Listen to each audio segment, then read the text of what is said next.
What's up, everybody? Thanks for joining us here today on the VSO Gun Channel. We've got a short one here for you today. It's actually a demonstration off of a viewer request, but we're continuing our 30-day push towards 200,000 subscribers. We'd greatly appreciate it if you find this video interesting and informative, that you go ahead and smash that subscribe button down below if you already haven't, and make sure you turn on those notifications so you can be instantaneously notified of when we have something new to talk about. But this one is actually, again, from viewer request. What causes primer strikes? And they ask specifically in AR-9s or 9mm ARs, but I've gone ahead and changed the question to AR-15s in general because the answer is pretty much the same regardless of type. So what we're going to do is a really quick demonstration. What I have here is I've gone ahead and pulled some bullets from some 223A, which is the standard 5.56 that we use from Fiocchi. And basically we're going to walk over here to one of these rifles and show you exactly what it is that we're talking about. Now, as a disclaimer, when you chamber around into an AR-15, a lot of times the firing pin will ride forward a little bit and sit on the primer, and that will cause a very small mark on the primer itself. That is not what this individual is talking about. What we're actually talking about in this video is a real malfunction that resulted in the dropping of the hammer and the round did not go off. There are a couple things that we have to eliminate from this equation right off the bat before we go any deeper into troubleshooting. Obviously, things like, is the gun super dirty? Obviously, if the gun is dirty, that could be causing some interferences. We should have the gun fully clean when we're evaluating it for any kinds of parts changes that need to be made. Are there any broken parts? Obviously, those things can cause malfunctions of many types, even if they're not directly associated. And then, of course, ammunition type. So if we're using some really junky ammunition or something like that, that is something that we also have to be suspect of. So we need to go out and make sure that we're at least changing up the ammunition or using some quality ammunition of a uniform type to ensure that it's not the ammunition that's actually causing the issues. Specifically in his question, he asked whether things like buffer springs, buffers, and magazines can cause issues with light primer strikes. And the answer is yes, they actually can. And the reason that you would have any issue with a light primer strike in an AR is that the firing pin is not making it with its full force to the primer. If the ammunition is good, that should be the only reason that the gun is light primer striking. So this can be caused by two things. Either the piece of ammunition was not in the correct orientation to the firing pin when the firing pin was struck, or the hammer itself is not delivering enough force to the firing pin to initiate the primer.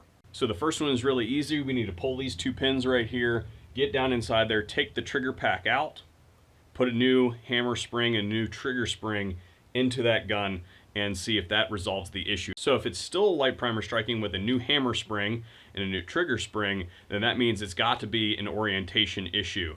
And there's only a few ways that that can happen. Either there's not enough force coming forward, or there's not enough force coming back to reciprocate the bolt fast enough or hard enough to create enough inertia to drive the bolt all the way closed. What we've got here is that the bolt is in the wrong orientation. So we can say, for instance, if we've got a light buffer and a light spring, if we bring this in, we can put a piece of brass into, and we end up with this situation.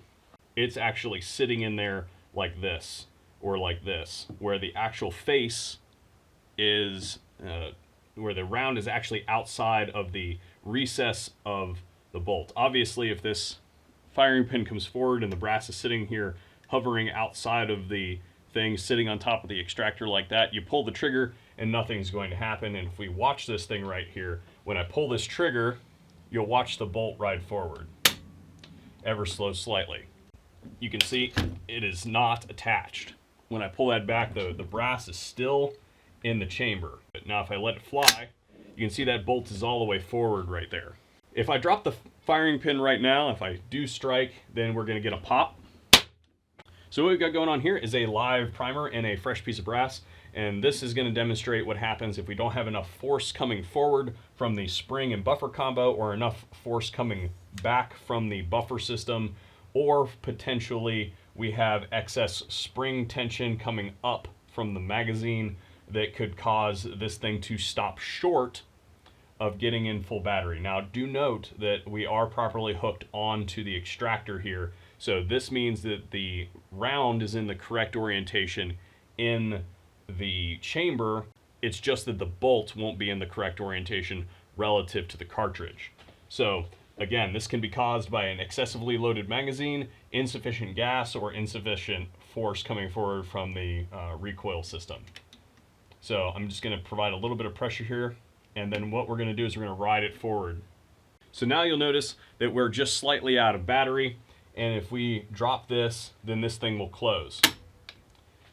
And when I pull this guy out, you will see that we have a LightPrimer strike on that thing. And ultimately what caused that is the firing pin can't reach it far enough forward because the bolt hasn't been allowed to come into the correct orientation. Firing! So there you have it, guys. Those are the causes of LightPrimer strikes in all ARs. It does not matter whether these are chambered in 5.56 or 9mm or some weird caliber.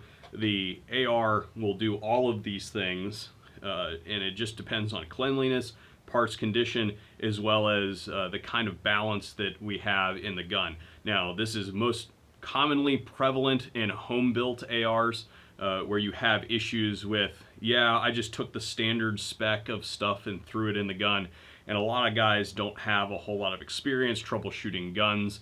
If you guys are interested, maybe we could do a quick video on how to troubleshoot the tuning, if you will, of an AR-15, but this should give you a pretty good start on understanding the issues associated with why a gun might be LightPrimer striking. Again, first cleanliness, then ammo, then stuff like this to determine if the gun itself is indeed the issue when it comes to the way the tuning has been done. So I hope that you guys learned something from this. If you guys did, make sure that, again, you smash that subscribe button down below. Obviously turn on the notifications, and then it really does help me, guys, if you guys share these videos around, because you guys might have known the answer already, but I guarantee you that some of your friends out there may not have, and hopefully we can bring them into the fold here at the VSO Gun Channel.